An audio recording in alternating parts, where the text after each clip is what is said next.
जय हिंद। स्वागत करता हूं मैं अपने YouTube चैनल पे। आज हम करंट अफेयर्स के जो जीके जीएस है यानी रेलवे ग्रुप डी के क्वेश्चनों पे चर्चा कर रहे हैं हम लोग। और इससे पहले भी कई सारी वीडियो मैंने आप सभी को दे रखी है बना के, तो आप लोग हमारे प्लेलिस्ट में जाके वीडियो जरूर देखिए और चैनल को जरूर सब्सक्राइब कीजिए। तो आरआरबी ग्रुप डी रेलवे का ये हमारा 19वां वीडियो है, जिसमें हम लोग जीके जीएस रीजनिंग और आपके मैथ के क्वेश्चनों पे चर्चा करेंगे, क्योंकि पिछले ईयर के जो क्वेश्चन होते हैं उस पर चर्चा किया जाता है, जो कि काफी इंपॉर्टेंट रहता है। तो आप लोगों को क्या करना है, चैनल को पहले तो सब्सक्राइब करना है। वीडियो आपको अगर अच्छी लगती है तो उसको लाइक कीजिए, चैनल को जरूर सब्सक्राइब कीजिए, ठीक है। तो आइए हम लोग बढ़ते हैं और देखते हैं कि कौन कौन से क्वेश्चन आपको मिलने वाले हैं। पहला क्वेश्चन आपकी स्क्रीन पे दिख रहा है, कह रहा है उज्ज्वल के पास 50 रुपए, 100 रुपए और 200 रुपए मूल्य वर्ग के 5250 के करेंसी नोट है। प्रत्येक मूल्य वर्ग के नोटों की संख्या समान है, तो उज्ज्वल के पास कुल कितने नोट हैं। देखिए, कह रहा है कि प्रत्येक जो है जो नोटों की संख्या वो समान है, मतलब 15 50 के भी हैं, ठीक है।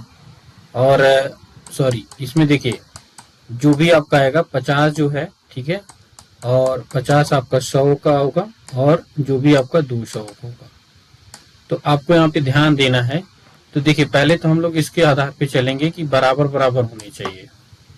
तो बराबर अगर हम 30 लेते हैं तो मान लीजिए 10-10 के हैं, ठीक है। 10-10 के लेके अगर हम चलते हैं तो प्लस 10-10 करेंगे तो 10 पंजे 50 करेंगे तो कितना हो जाएगा, ये 500 होगा, ठीक है।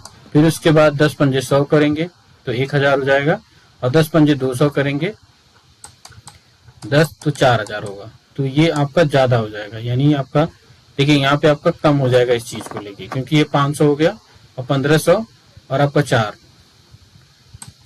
10 पंजे 2 करेंगे तो आपको कितना, ये 2000 होगा।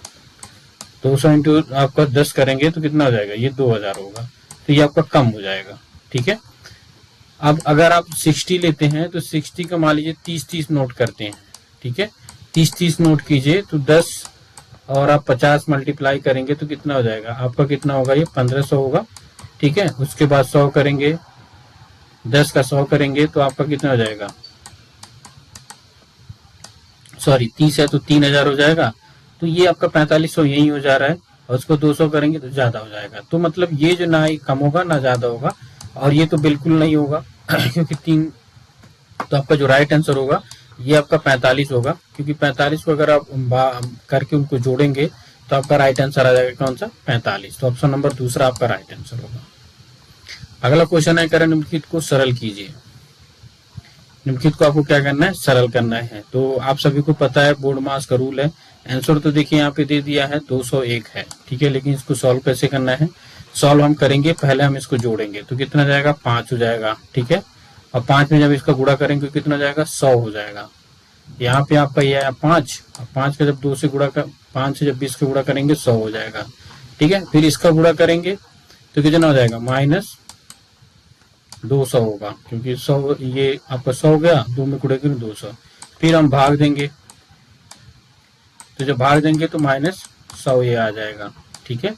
अब देखिए -100 तो यहाँ तक आ गया। अब देखिए -100 है, फिर -2 है, तो जब इसका गुणा करेंगे तो कितना हो जाएगा, +200 हो जाएगा, और आपका +1 कर देंगे तो 201 आपका राइट आंसर हो जाएगा। ऑप्शन नंबर चौथा का राइट आंसर होगा।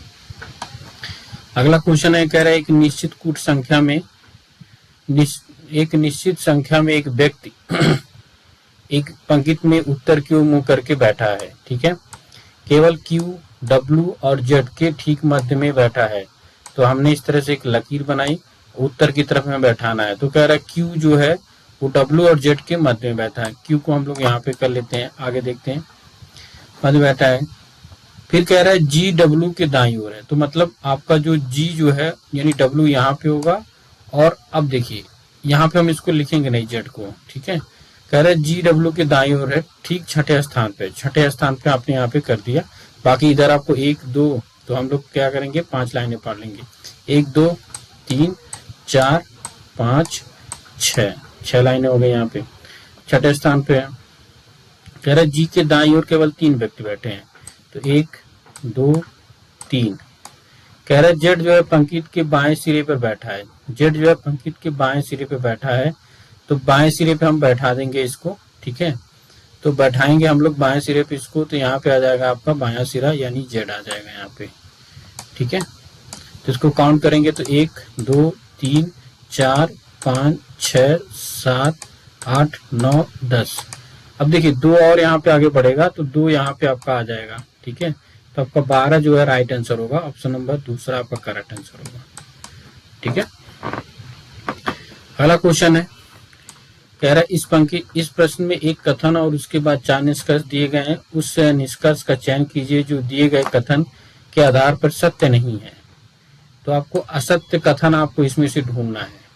तो ढूंढेंगे कैसे, देखिए पहले हम तो इसको ऑप्शन में दे दिया है आपका x is greater than a, यानी x जो है a से बड़ा है, लेकिन यहाँ पे आप देखिए x जो है वो a से छोटा है, यानी ये जो सिंबल दिखा रहा है वो x की तरफ नहीं है बल्कि a की तरफ है। बाकी जो है सारे जो है, जैसे x जो है y से क्या है वो बड़ा है, ठीक है।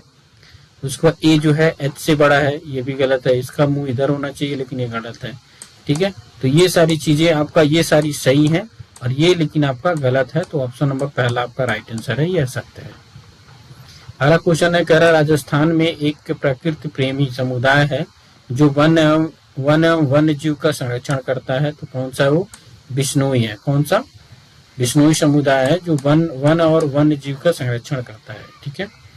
अगला क्वेश्चन है, कह रहा है यदि ए और बी दो सहअभाज्य संख्याएं हैं तो उनका लघुत्तम समापर्त ज्ञात कीजिए। देखिए सहअभाज्य संख्याएं का मतलब होता है कि जैसे 2 हो गया, 3 हो गया, 5 हो गया, 7 हो गया, 9 भी नहीं होगा, फिर आपका 11 हो गया, 13 हो गया, तो ये जो है सहअभाज्य संख्या है। तो इनका जो लघुत्तम समापर्त होता है वो क्या होता है, इनका गुणनफल ही होता है। जैसे अगर आप इनका निकालेंगे लघुत्तम समापर्त कितना होता है, तो ये 6 होगा, 2 इंटू 3 करेंगे आपका 6 होगा, तो ऑप्शन नंबर चौथा आपका करेक्ट आंसर होगा। अगला क्वेश्चन है, कह रहा अरुण की वर्तमान आयु उसके चाचा की आयु की 1/3 है, ठीक है। कह रहा है 5 वर्ष बाद उनकी आयु का योगफल 86 वर्ष हो जाएगा, तो अरुण की वर्तमान आयु ज्ञात कीजिए। बहुत ही इजी क्वेश्चन है। देखिए अरुण की वर्तमान आयु उसके चाचा की 1/3 है, तो मान लीजिए अरुण की आयु x है, ठीक है, ये आपकी अरुण की आयु हो गया, तो उसके चाचा यानी अंकल की आयु कितनी हो जाएगी, 3x, ठीक है। अब 5 वर्ष पर उनकी आयु का योग 5 वर्ष बाद हम क्या करेंगे, तो 5 वर्ष बाद जब इसमें करेंगे तो आप सभी को पता है कि जोड़ हो जाता है, तो x + 5 हो जाएगा ये, और ये कितना होगा 3x + 5 होगा, कितना होगा 3x + 5। अब इनका जोड़ करेंगे, तो जब जोड़ करेंगे तो कितना हो जाएगा x + 5 प्लस 3x और प्लस 5 बराबर किसके है 86 के, ठीक है। अब इनको जोड़िए तो 4x + 10 हो जाएगा, ठीक है, यानी ये हो जाएगा 4x + 10 इक्वल टू किसके हो जाएगा 86 के। अब इसको जब बाहर ले जाएंगे तो ये माइनस हो जाएगा, तो 76 हो जाएगा, कितना हो जाएगा 76/4 कर देंगे तो इसकी वैल्यू आ जाएगी कितनी 19 वर्ष। और यही पूछ रहा है कि अरुण की हमने क्या माना था, अरुण की आयु माना था, तो अरुण की आयु कितनी हो गई 19 वर्ष हो गई, ठीक है। अगला क्वेश्चन है,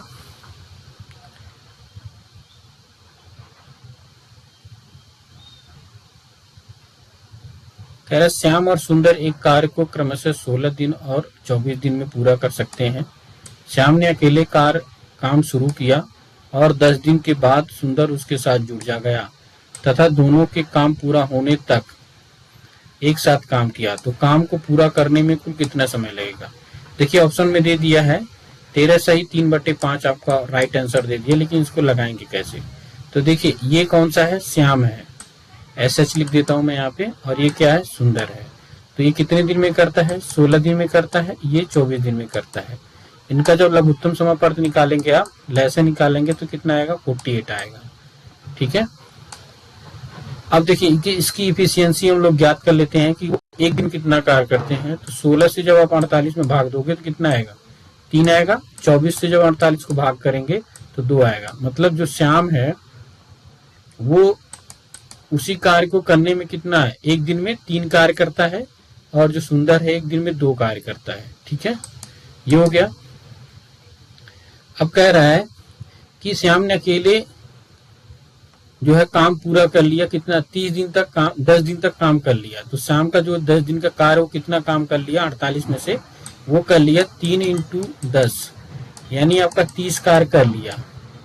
बचा कितना है इसमें, इसको घटा देंगे, 48 में से 30 जाएगा तो कितना बचेगा, 18 बचेगा, 18 कार्य बचा है। ठीक है, अब 18 कार्य पूरा करने के लिए इन दोनों में जुड़ गए, तो जब दोनों जुड़ जाते हैं तो दोनों जुड़ने का मतलब इसकी इफिशियंसी निकालेंगे तो इसका कितना आएगा, दोनों को जोड़ेंगे तो 5 आ जाएगा। 5 से इसको हम लोग डिवाइड कर देंगे, सॉरी 5 से जब डिवाइड करेंगे तो 3 5 15 हो जाएगा, यानी 3 सही 3/5 आ जाएगा।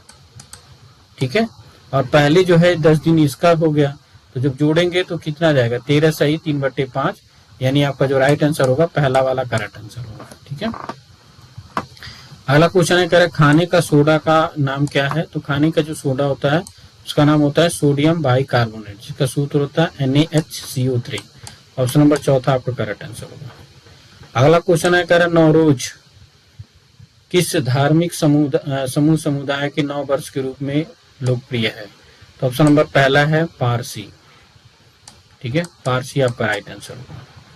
अगला क्वेश्चन है, कह रहा है भारत में किस प्रकार की सरकार है।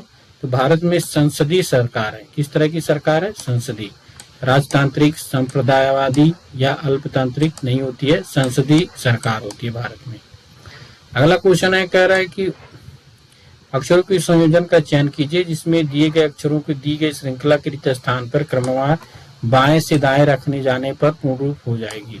मतलब इधर से रखेंगे तो ये पूर्ण रूप हो जाएगी। तो इसमें ये वाला ऑप्शन देखिए, आप एक एक करके फिल करेंगे तो आपका ये वाला चौथा वाला आपका राइट आंसर होगा। ऑप्शन नंबर चौथा आपका करेक्ट आंसर है, इसको फिल करके देख सकते हैं। अगला क्वेश्चन है, कह रहा है कि फरवरी 2021 तक प्राप्त जानकारी के अनुसार किस महिला टेनिस खिलाड़ी ने सबसे अधिक ग्रैंड स्लैम टूर्नामेंट खिताब जीता। तो कौन जीती थी, ये सेरेना विलियम्स जीती थी, जो कि अमेरिका की रहने वाली है। ठीक है, तो ऑप्शन नंबर चौथा आपका करेक्ट आंसर होगा। अगला क्वेश्चन है, कह रहा है निम्न अक्षर श्रृंखला को संख्या और प्रतीक श्रृंखला के आधार पर पूछे गए प्रश्न का उत्तर दीजिए। देखिए एस दिया, ये बाएं से दाएं जा रहा है ये। तो कह रहा है ऐसी कितनी संख्याएं हैं जिनके ठीक पहले एक अक्षर है और ठीक बाद एक प्रतीक है।